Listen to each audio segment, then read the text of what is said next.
mwana aitara zvanoda zvake baba rare ndokusha hakuna zvakadai ndingasvika kapari hanzi variko certified but I can tell you this kwarara kusuza uyu makano pane kambo paso java ari mtown hakuna kumwe kunozara marimwe zuro ndakakakwa asi muita same day makarova na Usatiri o'clock.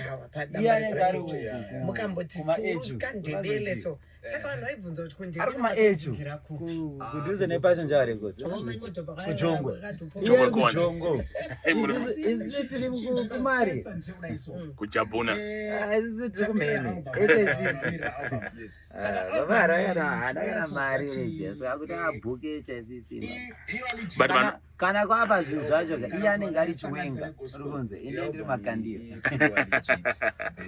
but vanane beef nemika over HICC ndakambana wingi aiwande pawa ndakambana haatipindiri babara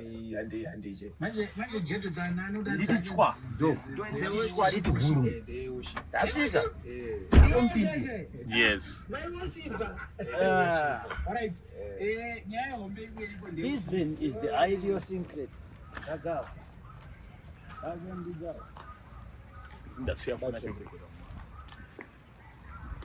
The idiosyncrasy.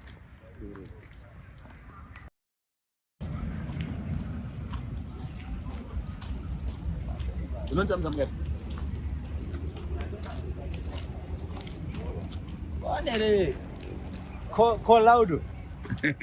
ine maglitter. Aye, what's my glitter? My diamonds. And all those glitters are not gold. Aye, why is it gold? My diamonds. Radio Zimbabwe. Timboona kuti panapa Pazvinhu zvacho ndakupinda muredio.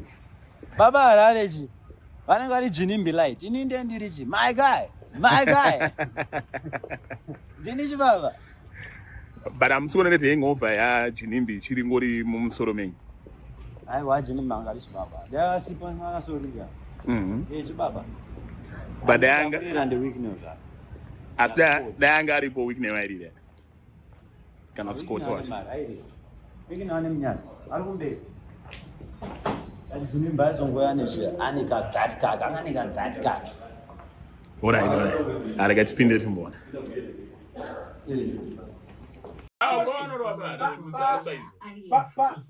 pa live performance yawamborova iye wakarova wakaleya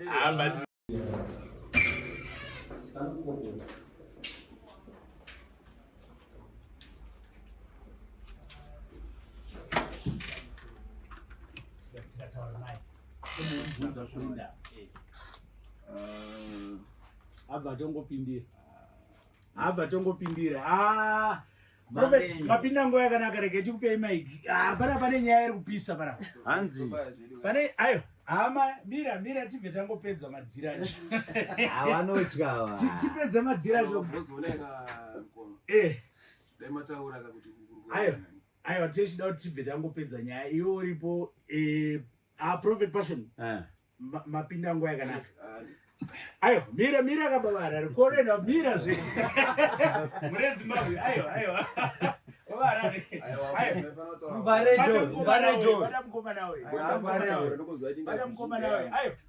semunhu akabva kugospel unongoitawo zvine kahunu keugospapa so zvinobuda Agare pasi. nasi murita zveuprofet handisi Anoita zveZimbabwe. kwanzi muri kunamira maposta enyu pamusoro pemaposta emukomana Makadini sister. Muri ready? haisi tatongopinda munyaya isi chekumirira Aiwa, munoziva maposta ka. Baba Harare anenge vachiswera vachiisaiwa maposta. Isu tinonamirwa wana, tine mari. Tiri vadini. but vanhu venyu varikufamba vachinama vachivhara maposta ake Zvizviwe. Tesingazivi tavhara. Because Baba Harare anenge akatovharwa anga ari but vakaposta papage takakanda kupeji hanzi tipe mufananidzo waprofeti uri kudiwa pachana vanhu vanogona kuona tine vakomana vanenge vachingokanda vana zigo ndigoda watora picture yaprofeti wobva watikandira apa tinoda kukanda ini ndavazoparidzira Baba Harare vari vanotendoka zvemachikwai.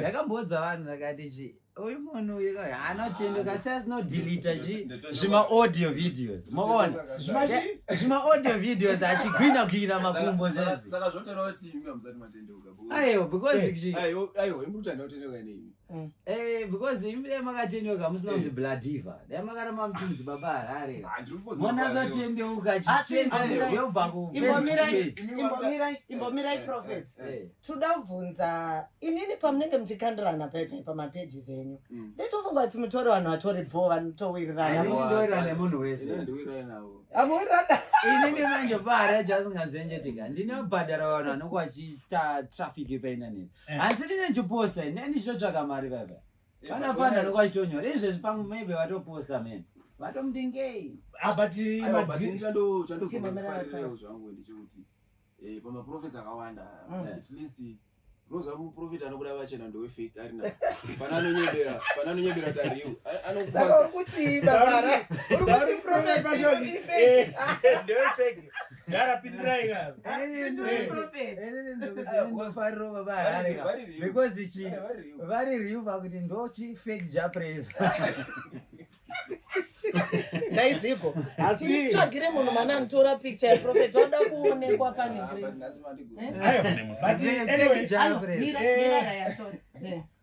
sei mimi muri vaviri mimika mazondovenga baba anditomona swazi ndo first time ngoona baba andoziva but pamapicture munovaona aiwa kazve umavhidhio nemapicture of course ndoona unoziva ini ndoziva munhu wese vakasheka nembinga ndoziva munhu wese kopavaimba gospel maadi umba wapromotawo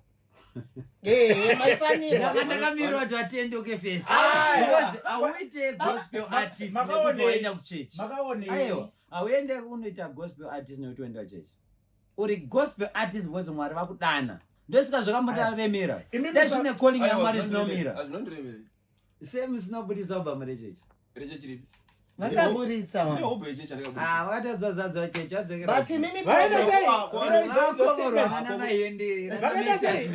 vakatadza svika level remashefu egospel ana Mathias Mary aiwa ukaita zvezvo zvine umwari vanhu vanozara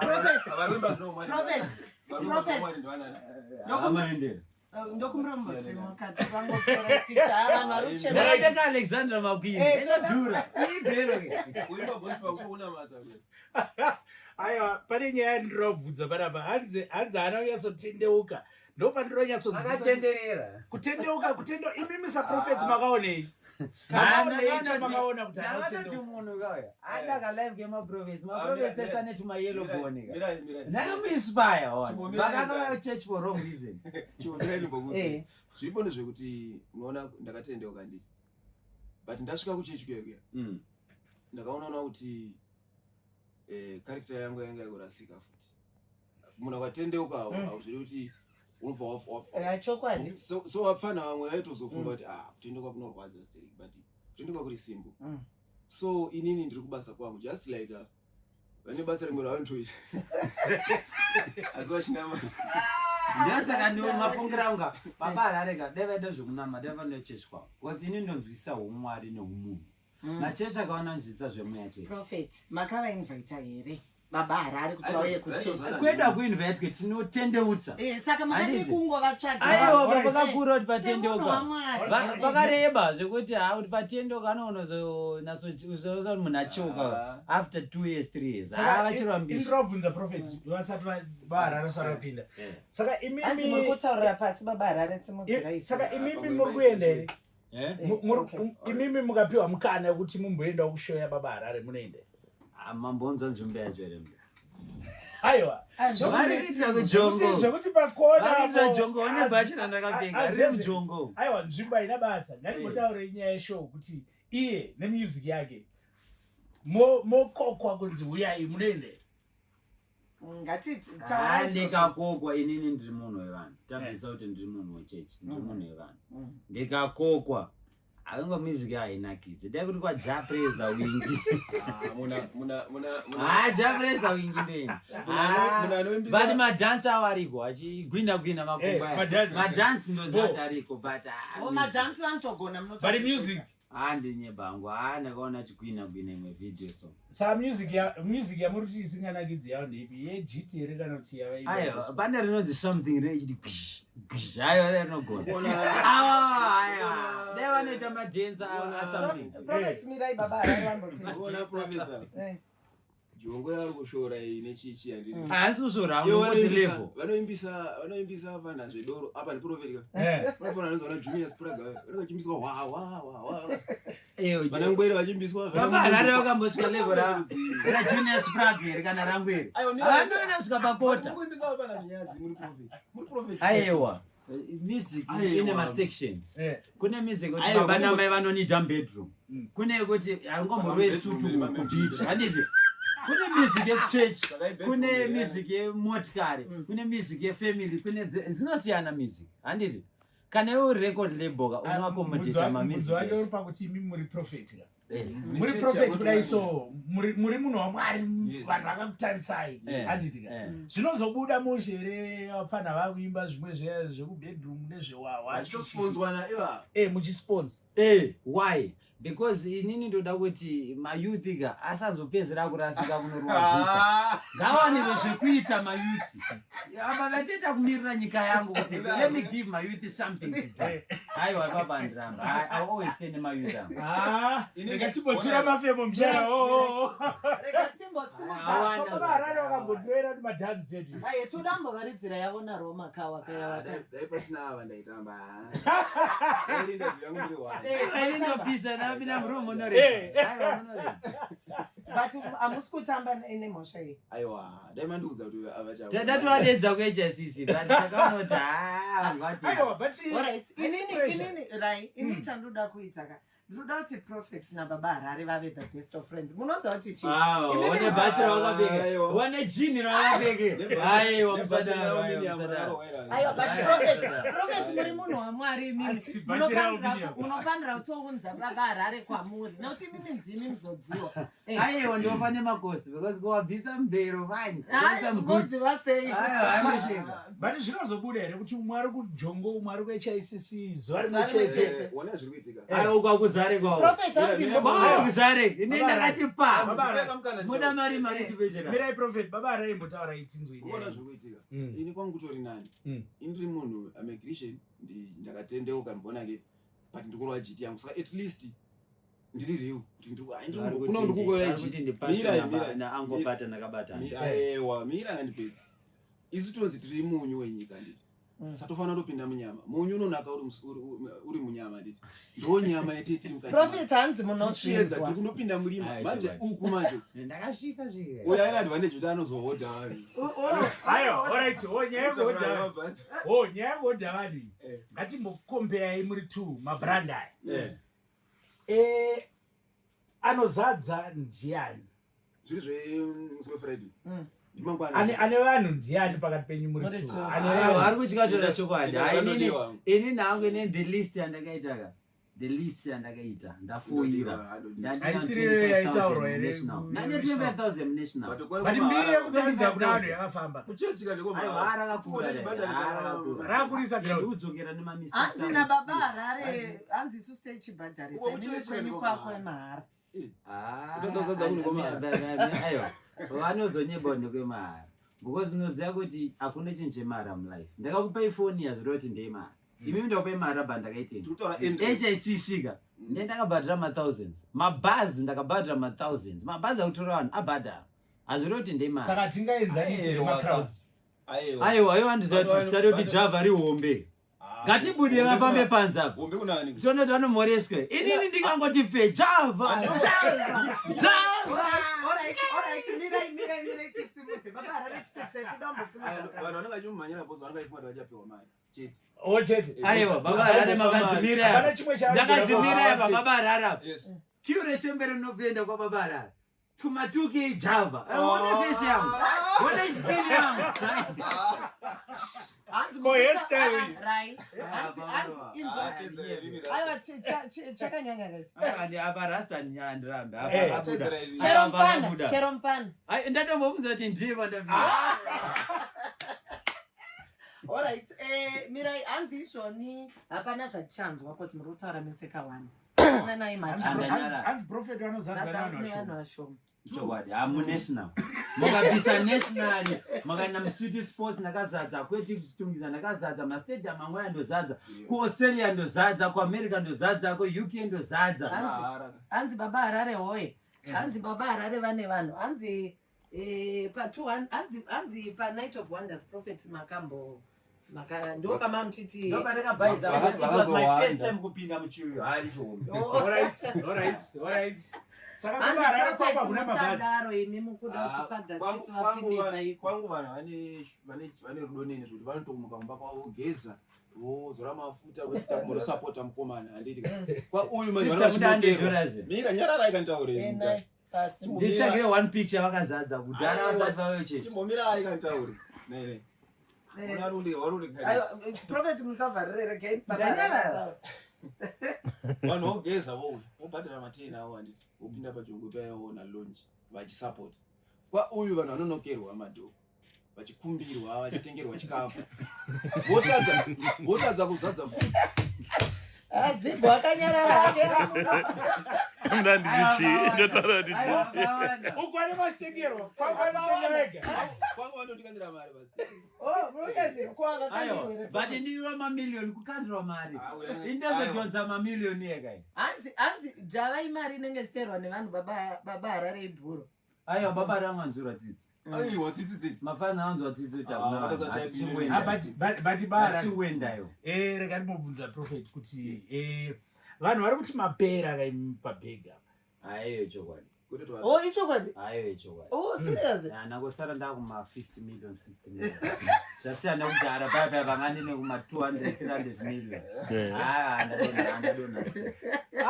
But baba Harare vanonzi vapera wapabhegi. Baba Harare. Baba Harare agara vakapera. Mira. Chimbomira iprofit. Panyaya dzemari.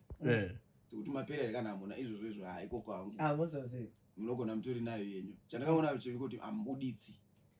Oh, avasikuba. I think ndo vanhu vari kuti ndapera baba. Achabatika masi. Aomera. Oh, imbinga yakaomera. But maibvunzi maipaka imini prophet. Kudhara ndaipa. Kwezvezvamo ndakudoneta kuma Last week nakurira ichokwadi. Imbinga yakazouya wani. Arina sei? Week nakurira. Murubvuma. Matikari every Friday. Murubvuma. Aiwa ndobvuma. Aiwa achibaba handitomonyera.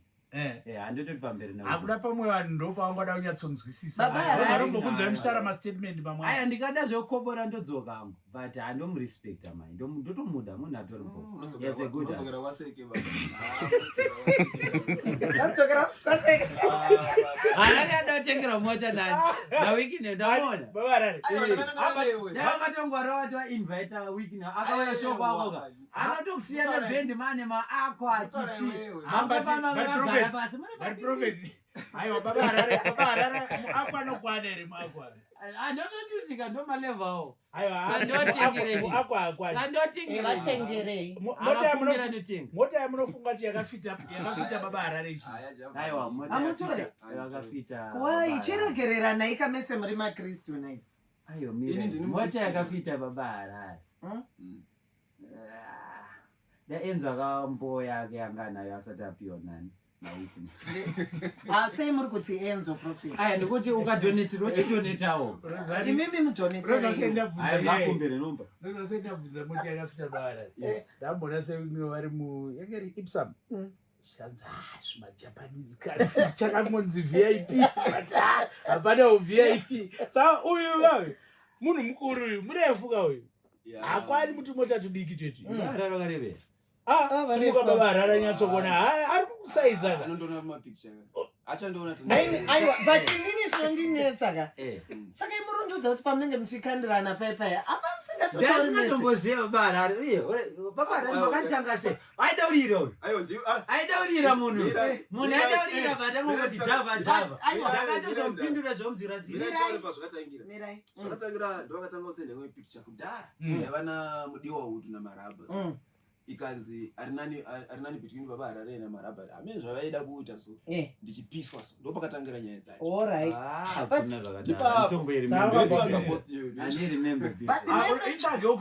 But mese mune ma followers wanu. Ende pa Instagram. Mabara ari local base nana Benjani mwari waro. Isiri international. Ini ndo zvaja ku America, Australia. Miraita shaura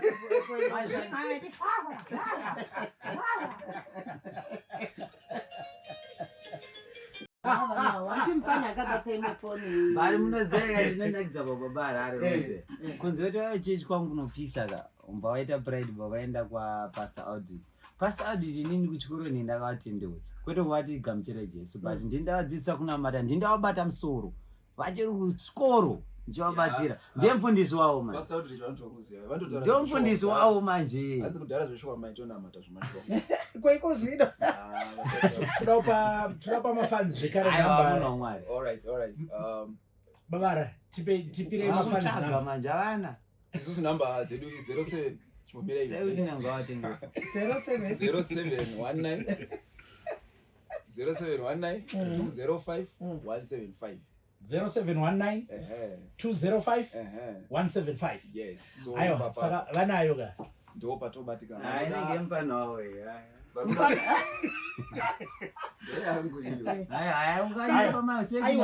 prophet mamchirevesere mimi kuti babara ari mamsati mambosangana nawo taurai chokwadi nandinoziva chokwadi ndakangwarira paFacebook munhu ada kutsvaga mbiri nei ndakangoti ananzwira keri yavo tsitsana uri ngandira respond takuda kuti tinge tichipedza chirongwa isusu time chinayo mshana inini ndoda iso baba Harare muri kulauncha album tozati pa launch ka munozomboita skill rimwe rere kuti vanhu vatenge music and CD whatever music yenyu pa flash mu auctiona but troti isusu titangire munomu mbinga dzese dzinenge dziri wajapa mbinga yekutanga iri panapa iyi mbinga yekutanga iri pano ngaiboradza umbinga tisati tasvika uko yotenga album isati yabuda but album yababa Harare niita mari pavakabva kuchecha ungagumbukira 200 ande mirataura ichidzo imimi aiwa prophet vakatonyora paFacebook andakubhadharwa kuchecha 200 saka imi album iri chiri koshesa imi muri koshesa nemari yakaita sei aiwa hapana muri munhu waMwari ngatimonzwei haana chinhu hanzi prophet imimi mazuva ano hamusi kudonhedza munati nditengere mari abva menyenja mari ndotsvaga mafanzi avo anenge agona comment ndomutengera maabva maro ndotengera kana ti 10 shandisai weight chairo ku hanzi prophet mazano muri mupurisa wemari takaperera munosunga mari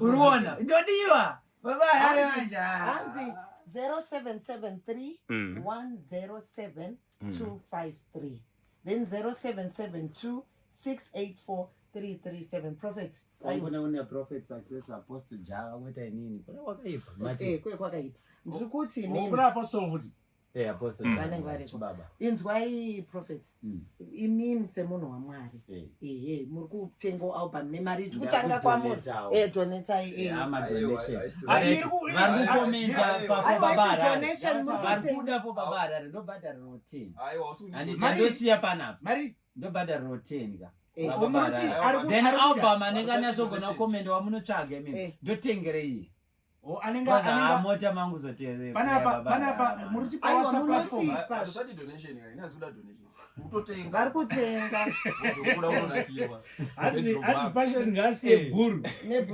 ngasiye bhuru hanzi ngasiye bhuru nebhuru redu bhuru wani badarai 5k hanzi prophet to pay 5k to support album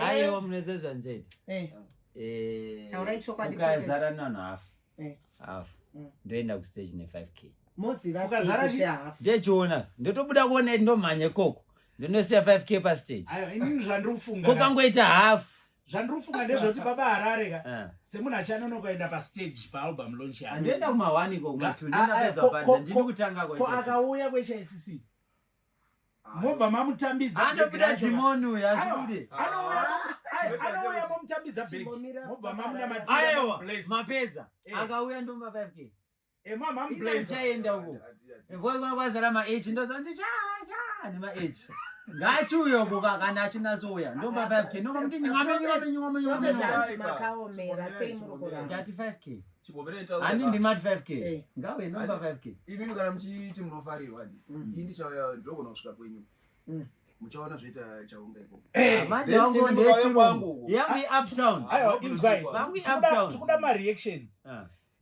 baba Harare ukasvika ukoko tikuda umbopa peji rako kuti wasvika timboone chaunga chichaita sei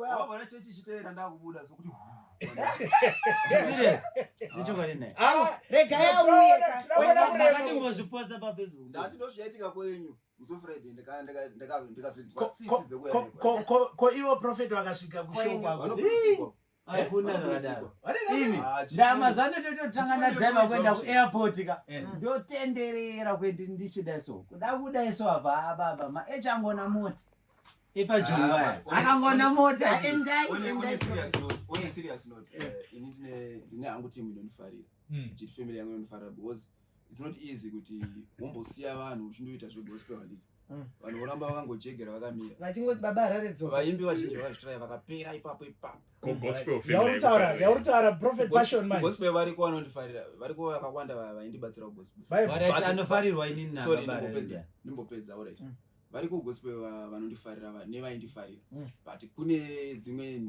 ninyewo dzedziri mukati muchechi momo dzekuti nini ukada zvokutamba unoona kutorama jesu ayo pachokwandako baba Harare vane pawa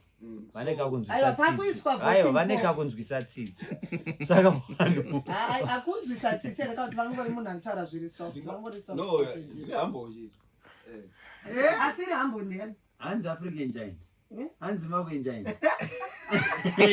yangu here alright tulisa Paul panapa tukakuona kesa baba Harare nanati mustreet mwana wamanyira mazvona baba Harare achiri maupcoming believe wose maupcoming alright saka inimubvunzo wangu ndekuti tapedza baba Harare album iri riri kuuya iri rakamira sei album riri kuuya rine masong 5 rinonzi Greater and Wiser kureva kuti tadzoka tiri Greater taimborova GT kumashure kuti isina Jesu kunota kuirova tina Jesu saka haisina zvimwe zvezve saka baba Harare anobva uchechera motenda kwaodrich every Sunday ndinotonamatira vanhu vachipora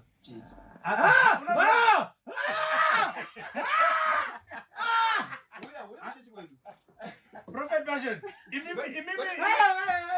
imimi wechaisisi muruna madravani aiwa hakuna prophet success vanobetsa madhimoni apostoinyorwa word this then is the idiosyncratic haipapapa ndokwangu ndorwa word but wedhira mune muchirova muchisa kana prophecy ndiri munzwa wedhira mune muchiisa rere muchiisa tumajokes twoisa mazita evanhu vemunomwe vanhu vari kuzvitambira sei you have to relate with the locals munomoka pane ramakataura mukati mwari watinonamata mukuru kudarika sewignel mukobvu kudarika it's an expression mwari wangu ane ndebvu dzakakura kudarika dzababa chinotimba it's an expression ipapo ndovasapota zvinowana even isu titoimba tune mamwe wedzi atinotsvaga ndinemwe song yandinayo inotonzi yamainyengerera 5k aiwa 5k vachingopinda machoko ekupedzisira takwenda kunawo muchidi mutakwenda nawo short aiwa ndoti hangu vaminyika vasina zvekuita vasikuda kuya uchechi kwangu vaya vanenge vazongotoma extras angu aya anoende kwababara vanhu vamusapotewo ndakuziva kuti vanenge vakunzwisa utsitsichichicheno mavafarira mamusati mavaona mavafarira prophet babara vanakirwa nehevanhu vese kuhscc 8 p.m. tikuvhura madoors uya musangana najesu uyamone mwana ndiri kuti munhu wese kujongwe kona uko tiri riu tichikurovera ngoma nani stop hakuna iri kusara but kunokutura wezara tereri vacharinzwa rini musi mangwana makuseni rera kutopopota aiwa tinotenda saka tsigiri moteerera album riri kuuya sokutaura kwaita vanenge vada kunamatirwawo haiwa hati isusu tienda nekukwese toda kuzvionera kuti zvinenge zvakamira sei. Mukapinda kwangu mukakwanisa kupinda pagedhi kupinda mukati ndokupa itiki bodi toziva kuti hamutokwanisa kupinda nekukazarisa. Aiwa